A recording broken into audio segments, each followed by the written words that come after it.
74,000 years ago, the human species almost ceased to exist. Not almost as in a close call that historians debate. Almost as in the genetic evidence inside your body right now suggests that at some point in the deep past, the total number of humans capable of reproducing dropped to somewhere between 1,000 and 10,000 individuals. On the entire planet, every person alive today, every single one of the 8 billion of us, descended from that tiny group of survivors. You're not just related to every human being on Earth.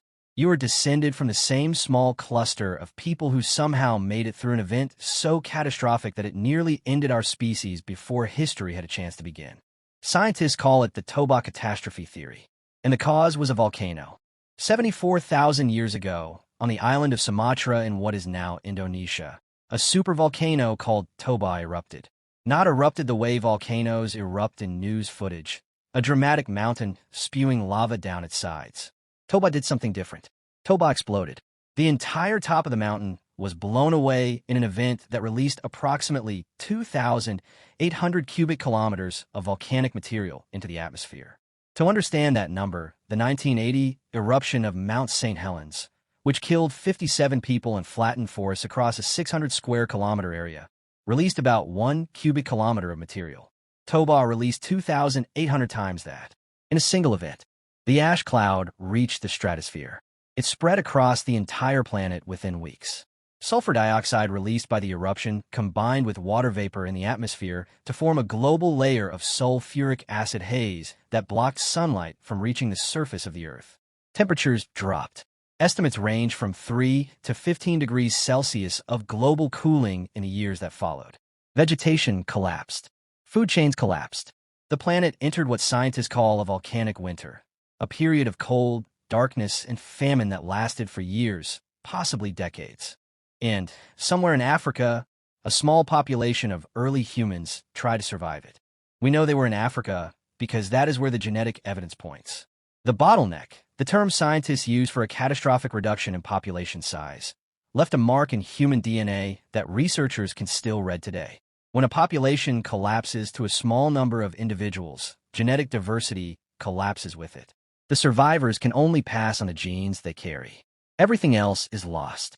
And the genetic diversity of every human being alive today is extraordinarily low compared to what you would expect from a species our age. Chimpanzees, despite being far fewer in number than humans, carry significantly more genetic diversity than we do. The most genetically diverse human populations on Earth, groups in sub-Saharan Africa, still show the fingerprints of a near-extinction event in their DNA. We are, genetically speaking, an almost identical family. The differences between any two humans chosen at random from opposite ends of the Earth are smaller than the differences between two chimpanzees living in the same forest. The bottleneck theory is not universally accepted. Some researchers argue that the population collapse happened before Toba, or that Toba's effects were less severe than the catastrophe model suggests. Archaeological evidence from India and South Africa shows signs of human activity both before and after the Toba eruption, suggesting that some populations may have survived in pockets without a complete collapse. The debate is ongoing. The genetic evidence of a bottleneck is not. Something reduced us. Something brought the human population to a number so small that the entire future of the species balanced on the survival of a group that could have fit inside a single modern stadium.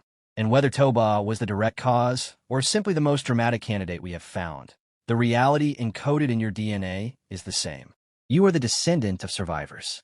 People who lived through something that killed almost everyone. Think about what that means for a moment. Not as a scientific fact, as a human one. Those survivors had no way of knowing they were survivors. They did not know that the cold and the dark and the dying would eventually end. They did not know that the ash would clear, that the sun would return, that the vegetation would grow back, that their children's children's children would one day number in the billions. They knew only what was in front of them. Hunger, cold, loss, the specific grief of watching a world go dark with no promise that it would ever come back. And they stayed. And they found food when there was almost none. And they protected the people next to them. And they reproduced. And they kept going. Not because they knew it would matter. Because it was the next thing to do. Every human behavior that researchers describe as universal, the capacity for language, for cooperation, for complex social bonding, for problem solving under extreme stress, was present in that group. It had to be, because the ones who didn't have it didn't make it. You are not descended from the average human of 74,000 years ago. You are descended from the most resilient ones. The ones who could hold a group together when everything was collapsing. The ones who could find a solution when the last solution had failed. The ones who kept the people next to them alive long enough to matter. That is your inheritance, not a metaphor, not a motivational reframe, a biological fact encoded in the DNA of every cell in your body. The volcano is still there.